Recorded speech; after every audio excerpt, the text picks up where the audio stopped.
On the ground, live from the Obra spot, speaking with several NABCO trainees on the different modules they're demonstrating this morning about arrears in their stipends, amongst other things.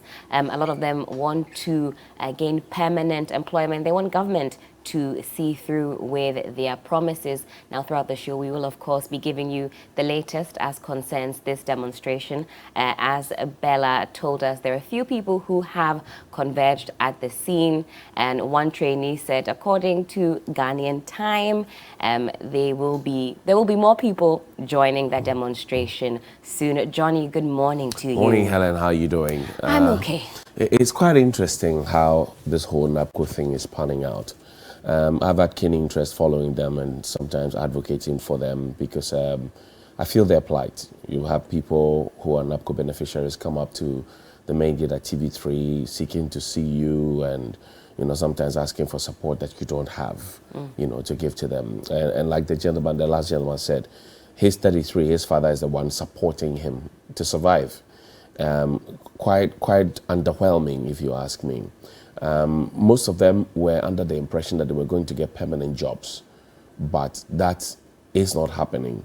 And all the communication before they were asked to stay on for since October, when they were literally asked to go away, have not really materialized. As we stand now, they have not been paid their monies from October.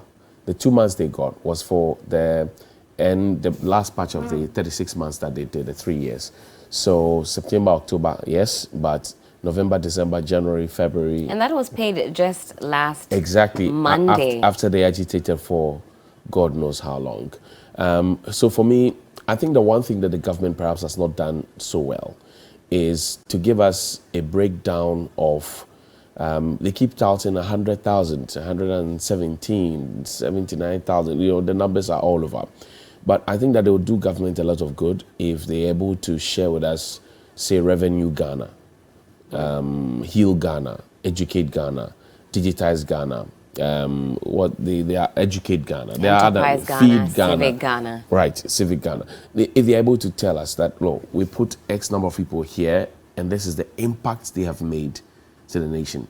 Because for every single year, we spend 840 million.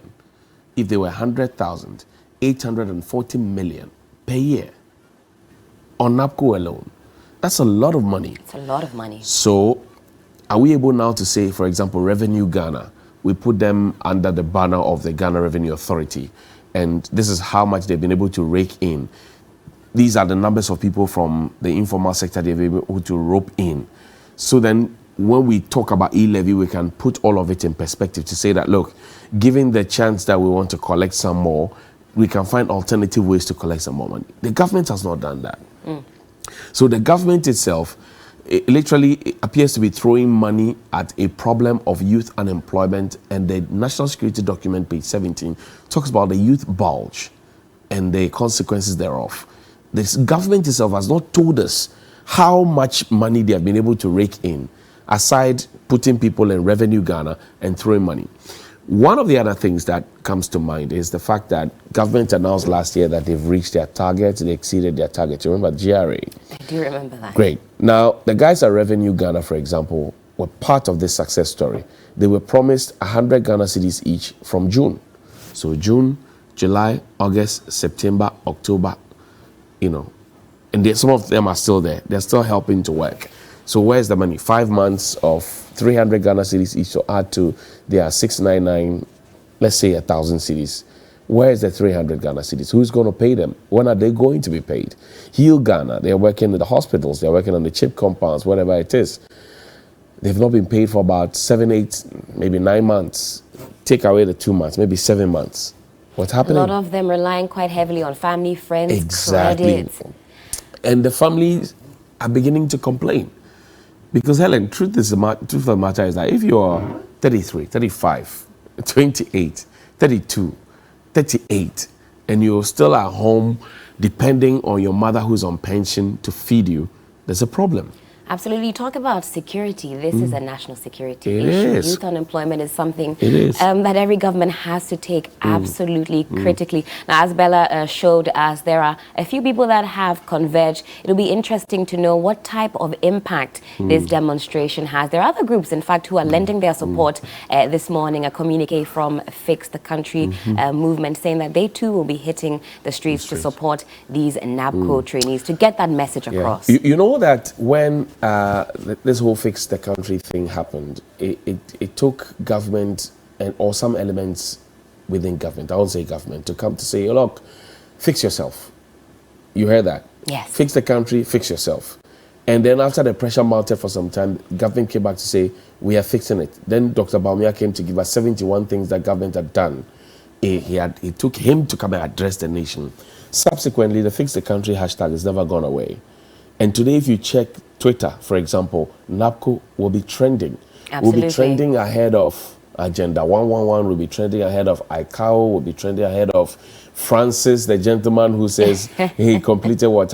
He was trending all of yesterday, Johnny, throughout the day. But it doesn't even make sense. I mean, so sometimes I think that when you feed fat and you are full, you forget the problems of the poor. Because if you're talking about somebody who completed a technical university in the last 5 years. Yes. Question is, who was in power in the last 5 years? Questions many people were asking. In Nana fact, I saw that all throughout the quote tweets. Was in power. He's been in power for 5 years. This is his 5th year. So if he completed 5 years ago and you claim that things are good, this gentleman called Francis should have had a job. Number two, he has an iPad, right? He's got a MacBook. A MacBook. He's got a games console. Yes, PS5. Got a PS5, got a flat screen TV. And he has a well-furnished room, and he says he's jobless. Wow. 1 + 1 isn't equaling No, Johnny. no, it's not adding up. Whoever did the ad, whoever collected money from government to do this ad for them, they should refund the money. Because this gentleman doesn't reflect the woes and the pain of the ordinary young person in Ghana. And look at the room he lives in. He has window blinds, everything else. He has everything.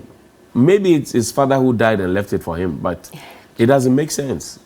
It doesn't add up at all. And this rather add insult to injury. The NABCO guys who are out there, who have not been paid, who are surviving, and you need to hear them. I interface with a lot of them. You need to hear them, how some of them live. They're crediting food to survive. Some people are being chased out by their landlords, so they have to go and patch. They can't simply live. They live day by day. And that's no way to live, No, Johnny. from hand to mouth. So the reality on the ground, and this advert that has been put out, this thing I don't know what it's supposed to achieve. I think it had the opposite effect of its intended Totally purpose. opposite effect. Whoever did it needs to refund the money ASAP. Oh boy. It needs to refund the money ASAP because this is a waste. If they use state resources to do this, it's causing financial loss to the state. Somebody has to be held accountable for it. Because you see, this is a Pro Max version of the Remember Me that was used for the NABCO thing ahead of the 2020 election. You remember that? I do remember. Indeed. So Francis has been remembered. And Francis is asking us to pay the e-levy so that we get jobs to do. And Francis already has a MacBook. He has a PlayStation. He lives in a very comfortable place. He has screen sofa. TV. He's not living in a single room. Flat screen TV. Francis is not poor. If this is Francis, we don't need the e-levy. If everybody who completed the technical university in 5 years, okay, can afford this or has this, you don't need the e-levy. Even people who work don't get this, don't have this. You say this is completely not the reality. No, this is a lie. Plain lie. It's a plain lie. Plain, pure white lie. Like TD Jakes telling us that 7 years ago when he came to Ghana, there were no highways, there were no five-star hotels, we were wearing meager clothes, and TD Jakes is forgetting that 7 years ago, in 2015, his own government, the American government, had come to help us build the George Walker Bush Highway. He had forgotten. How could he have forgotten that? And many other things. How could he? A simple Google search on a MacBook like what Francis had could have guided him. Indeed. How could he? And he was reading into the whole The whole world, we've gone global with our lies. We're telling lies now globally. So we look for a man of God to tell him to go and tell lies on our behalf. How? 7 years ago, I was not wearing mega clothes. Were you wearing mega clothes? Absolutely. Are you kidding me? 7 years ago. That's 2015. It's not like 1947. Oh. This is 2015. There's no need to come again. Whoever wrote it for the software didn't help his image at all. And there have been so many reactions to that, so much to be said about that. They say it's completely divorced from reality. It is. But we're going to take a very short break. Don't go anywhere. This is still a new day on TV3.